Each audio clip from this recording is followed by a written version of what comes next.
1990ல start பண்ண ஆரம்பிச்ச Harry பாட்டரோட கதை 1995ல தான் அந்த ஃபர்ஸ்ட் பார்ட் வந்து முடிச்சிருந்திருக்காங்க. முடிச்சதுக்கு அப்புறமா நிறைய கம்பெனிக்கு அவங்களோட மேனுஸ்கிரிப்ட் வந்துட்டு சென்ட் பண்ணியிருக்காங்க. சென்ட் பண்ணதுக்கு அப்புறமா ஒரு 12 கம்பெனி புக்கு நல்லாவே இல்லை அப்படின்னு சொல்லி ரிஜெக்ட் பண்ணியிருக்காங்க.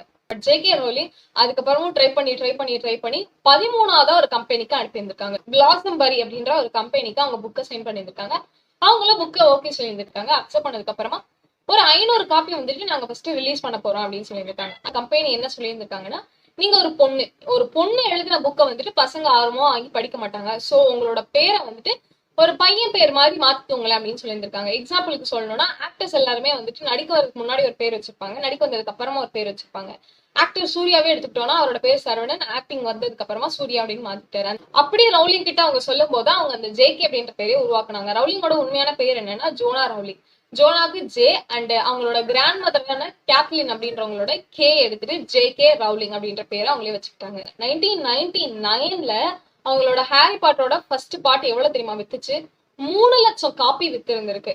1998லயே வார்னர் ப்ரோ வந்துட்டு இந்த கதையை வந்துட்டு நாங்க படமா மாத்தணும் அப்படின்னு சொல்லி அவங்க கிட்ட அக்ரிமெண்ட் போட்டு அக்ரிமெண்ட் வாங்கிட்டாங்க. அப்போ ஜே.கே. ரவுலிங் 2 புக்கு தான் ரிலீஸ் பண்ணியிருந்தாங்க. 1998ல ஜே.கே. ரவுலிங் கூட ஒரு ஒப்பந்தம் போட்டுக்கும் போது வார்னர் ப்ரோக்கு 7வது கதை என்னன்னு யாருக்குமே தெரியாது. ஏன்னா 7வது கதை ஜே.கே. ரவுலிங் எழுதவே இல்லை. அதுக்கப்புறமா தான் எழுதவே ஸ்டார்ட் பண்ணியிருக்காங்க. 3rd story, 4th story, 5th ஸ்டோரின்னு. But அதுக்கு முன்னாடியே ஜே.கே. ரவுலிங் வந்துட்டு மனசுல பிக்ஸ் பண்ணிட்டாங்க இந்த கதைக்கு மொத்தமா 7 பார்ட் இருக்கணும் அப்படின்றது. அதுக்கப்புறமா ஜே.கே. ரவுலிங் பயங்கர ஃபேமஸ் ஆக ஆரம்பிச்சிருக்காங்க. கதை அதுக்கப்புறமா மில்லியன் கணக்குல போய்கிட்டே இருந்தது காப்பீஸ் எல்லாமே. 2004ல அமெரிக்கா ஒரு லிஸ்ட் ரிலீஸ் பண்ணியிருந்தாங்க, பில்லியனா இருக்கிறவங்களோட லிஸ்ட். அந்த லிஸ்ட்ல ஜே.கே. ரவுலிங்கா இருந்தாங்க. அவங்க அந்த லிஸ்ட்ல இருக்காங்கன்னு தெரிஞ்சதுக்கு அப்புறமா அவங்க என்ன பண்ணாங்கன்னா, அவங்களோட சொத்துல பாதியை சேரிட்டிக்கு எழுதி கொடுத்துருக்காங்க. நான் பில்லியனரா இருக்க என்னைக்குமே விருப்பப்படலை அப்படின்னு சொல்லியிருந்திருக்காங்க.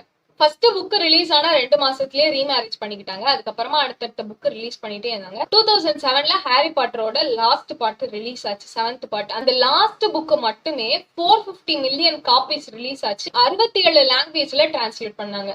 2011ல ஹாரி பாட்டரோட அந்த 7th பார்ட்டை 2ஆ பிரிச்சு பார்ட் 7 பார்ட் 8 அப்படின்னு சொல்லி படமாவும் ரிலீஸ் பண்ணாங்க.